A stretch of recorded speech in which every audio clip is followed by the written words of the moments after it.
السلام علیکم جی، زاہد محمود ایک بار پھر آپ کے سامنے ہماری حالیہ ویلاگ سیریز کا یہ سیکنڈ ایپیسوڈ ہے. ہم ایک بار پھر طاہر صاحب کے ساتھ بیٹھے ہیں. طاہر صاحب بہت شکریہ آپ کے وقت کا. بہت شکریہ. طاہر صاحب جو بی ٹی پراپرٹیز وہاں پہ پہلے دن افتتاح ہوا ہے، اس کے بعد دونوں والد اور صاحبزادے نے انٹرویو دیا ہے. اس میں تو انہوں نے کہا ہے کہ ہم نے ڈیلیور کیا ہے بحریہ ٹاؤن پاکستان میں، اور شہروں کے نام لیے ہیں انہوں نے. تو یہاں اس وقت کیا پرابلم ہے؟ لوگ کیوں بے چین ہیں اور لوگ کیوں شکایتیں کر رہے ہیں؟ بحریہ ٹاؤن راولپنڈی میں لوگوں کے مسائل کیا ہیں؟ زاہد صاحب بہت شکریہ ونس اگین. دیکھیں، جو پرابلم ہے وہ پرابلم چونکہ بہت سارے اداروں کی نااہلی سے مل کے وہ پرابلم بنا ہے، تو اس کو انٹائرلی بحریہ ٹاؤن پرائیویٹ لمیٹڈ کے اوپر ڈالنا بھی شاید ناانصافی ہوگی. لیکن میں کوشش کرتا ہوں کہ صرف اور صرف ان چیزوں میں کہ جو اداروں کی مدد کے بغیر، اداروں کی انٹرونشن کے بغیر بحریہ ٹاؤن پرائیویٹ لمیٹڈ اپنے کسٹمرز کو، جو بھی یہاں پہ رہنے والے ہیں یا کاروبار کرتے ہیں، ان کے لیے بڑی آسانی سے کر سکتا تھا اور کر سکتا ہے. اس پہ بات کرتے ہیں.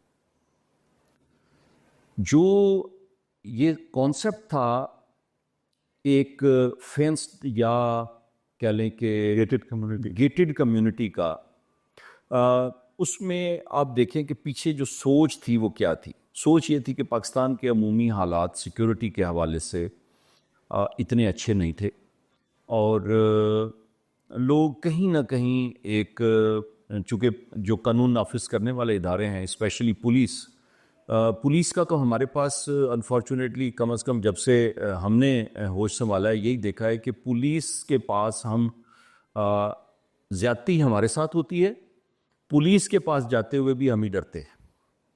تو اب یہ پولیس کو سوچنے کی ضرورت ہے کہ جی ایسا کیوں ہو گیا ہے کہ آپ تو قانون کے رکھوالے ہیں، اور میرے ساتھ جب زیادتی ہوتی ہے تو میں رکھوالے سے زیادہ ڈرتا ہوں، ڈاکو سے کم ڈرتا ہوں. ایسا ہی ہے. تو لوگ چاہتے تھے کہ ایسی ایک گیٹڈ کمیونٹی ہو کہ جہاں پہ پولیسنگ جو ہے، ایٹ لیسٹ بنیادی جو پولیسنگ ہے وہ بھی لوگوں کے ہی اپنے ہاتھ میں ہو. اور چونکہ قانونی طور پہ کانسیپٹ بھی یہی ہے کہ اگر آپ نے ایک سوسائٹی بنانی ہے تو اس کی جو سیکیورٹی ہے اور اس کی جو مینجمنٹ ہے، اس کے معاملات لوگوں کے ساتھ مل کے آپ نے طے کرنے ہیں.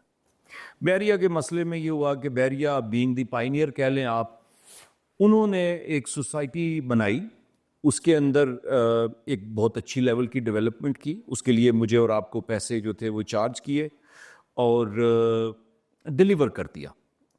جو ڈیولپمنٹ کی حد تک انہوں نے جو پرومس کیا، اگر 100% تو خیر پاسبل ہی نہیں تھا، شاید ان کے لیے بھی 90% بھی کر دیتے تو ہم ان کے اوپر اتنی تنقید نہ کرتے، لیکن صرف اباؤٹ 50% جو تھا وہ ڈیلیور کیا. اب 50% جب آپ ڈیلیور کر رہے ہیں تو اس کا مطلب ہے کہ 50% لوگ جو تھے وہ وکٹمز بن گئے. اچھا، وہ جو وکٹمز ہیں ان کو ایک سیکنڈ کے لیے چھوڑ کے واپس آ جائیں کہ یہ جو لوگ جن کو ڈیلیوری مل گئی، میں اور آپ، ہم نے گھر بنا لیے اور وہاں ہم نے رہنا شروع کر دیا. اب ہمارا جو پہلا مسئلہ تھا وہ یہ تھا کہ جی آپ سیکیورٹی دیں گے ہمیں. تو شروع میں سیکیورٹی کے معاملات مجھے لگتا ہے کافی بہتر بھی رہے. کیوں؟ کیونکہ اس وقت آپ کا جو بزنس تھا وہ ابھی بالکل ٹیک آف کر رہا تھا. آپ آگے بہت سارے پروجیکٹس جو تھے ان کو کنسیپچلائز کر رہے تھے، آپ نے بنانے تھے، تو آپ کے لیے ضروری تھا کہ پیچھے سے جو آپ کا کسٹمر ہے وہ آپ کو گالیاں نہ دے.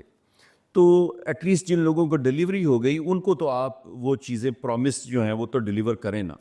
تو آپ نے کی، سیکیورٹی بہت اچھی تھی، مینٹیننس بہت اچھی تھی.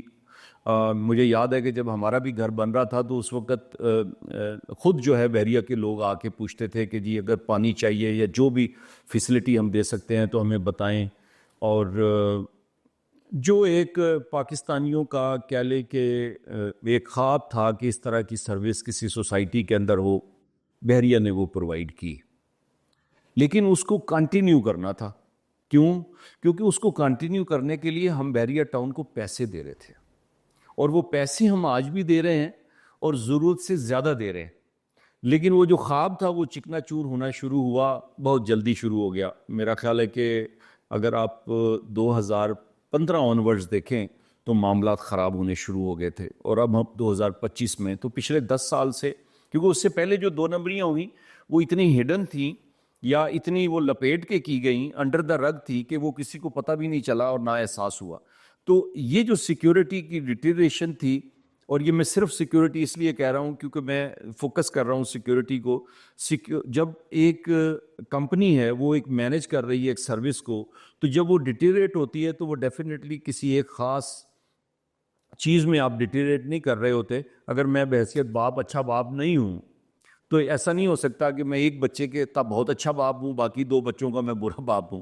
تو آپ کی جب سروسز نیچے جانی تھی تو سیکیورٹی کے ساتھ ساتھ آپ کی مینٹیننس بھی نیچے گئی, آپ کی جو اوور آل مینجمنٹ تھی وہ کمپرومائز ہوتے ہوتے اس لیول پہ چلی گئی کہ وہ ایک مافیا کا اس نے روپ دھار لیا. اور لوگوں نے, جس طرح آج کی سچویشن ہے کہ لوگ اب امید بھی نہیں کرتے کہ بحریہ کو کچھ کہیں گے تو ہماری کسی شکایت کا ازالہ ہو جائے گا.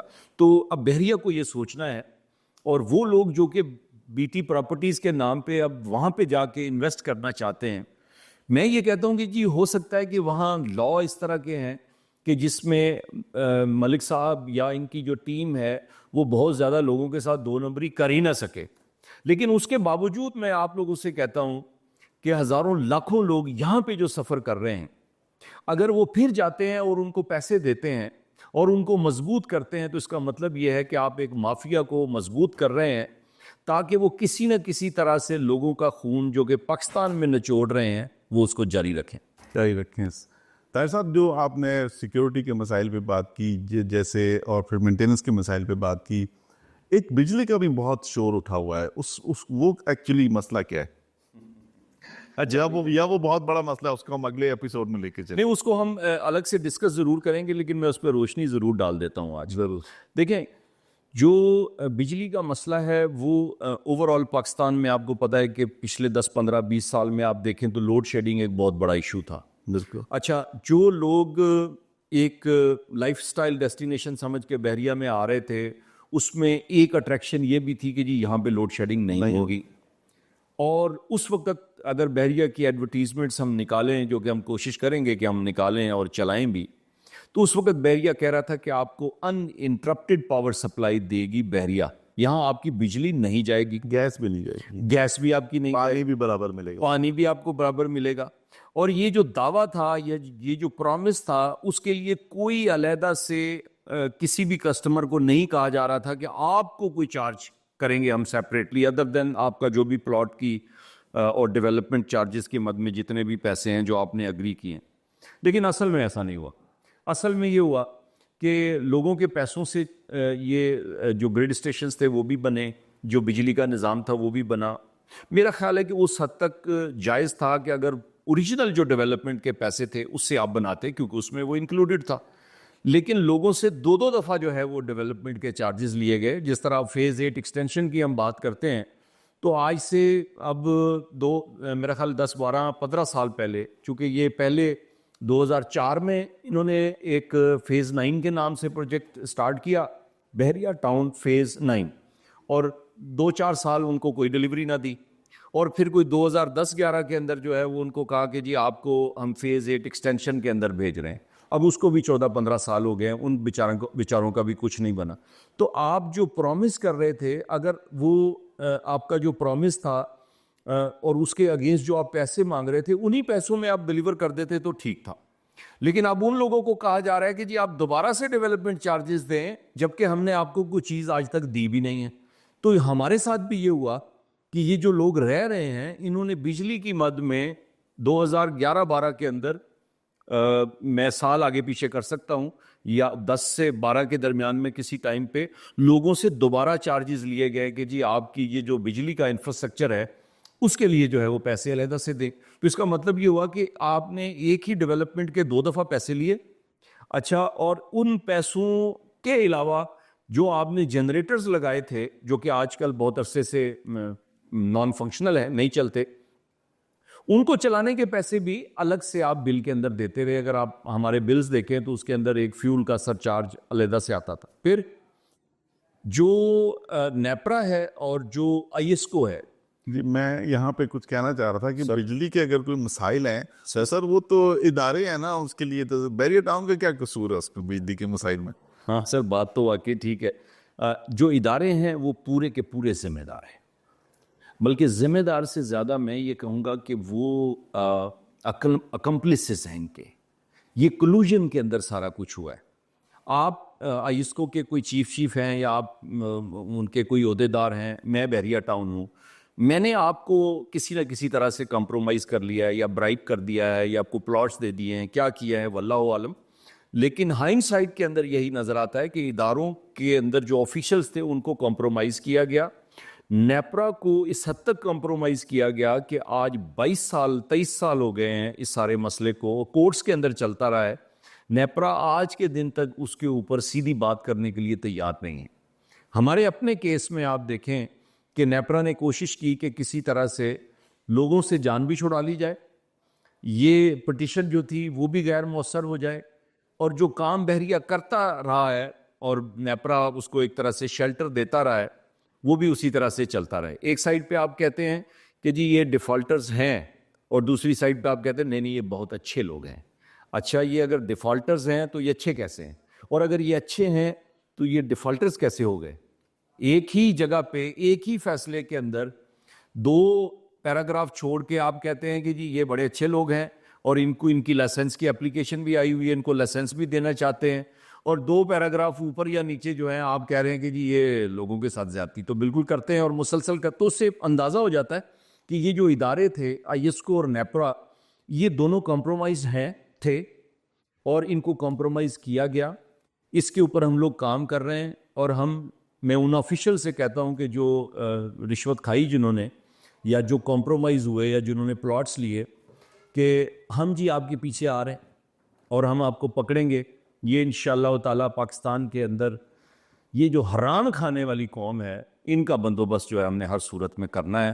اور اس کے لیے بریس نے ایک طرح سے کہہ لیں کہ بارش کا پہلا قطرہ ہے کہ ہم نے کہا ہے کہ کمیونٹیز جو ہیں اب اٹھیں اور احتساب جو ہے وہ شروع کریں. یہ جو امید تھی کہ گورنمنٹ کے اندر یا ہمارے جو لیڈرز ہیں یا ہماری عدلیہ وہاں پہ اتنے اچھے لوگ، وہاں پہ بھی اچھے لوگ ہیں، برے لوگ بھی ہیں اچھے لوگ بھی ہیں، لیکن چونکہ میجورٹی جو ہے وہ 2 نمبر لوگوں کی ہے تو وہاں سے تو آپ کو اس طرح سے ملے گا کچھ نہیں. تو اس کا بہتر حل یہ ہے کہ کمیونٹیز اپنے لیول پہ ایک اسٹرینتھ جو ہے وہ اپنی یونٹی سے پیدا کریں اور وہ پریشرائز کریں تھرو میڈیا اور تھرو جتنے بھی آپ کے لیگل چینلز ہیں کہ اداروں کے اندر جو گندی مچھلیاں ہیں ان کا احتساب ہو سکے، دوسرے لوگوں کے لیے ایک ڈیٹرنس کریٹ ہوتی ہے. اور تب آپ دیکھیں گے کہ یہ وقت آئے گا، بڑی جلد وقت آئے گا، کسی نہ کسی کورٹ میں کسی نہ کسی پلیٹ فارم پہ یہ کہانی جس کو ہم نے پچھلے 1 سال سے پیچھا کیا ہے اس کو ہم کھولیں گے اور اس کے اندر جتنے بھی کردار تھے ان کو بے نقاب بھی کریں گے. اور ہم تو چاہتے نہیں ہیں کہ ہم گھسیٹیں، ہم چاہیں گے کہ ہماری کورٹیں جو ہیں باقاعدہ احکامات دیں کہ ان لوگوں کو عبرت کا جو ہے نشان بنایا جائے.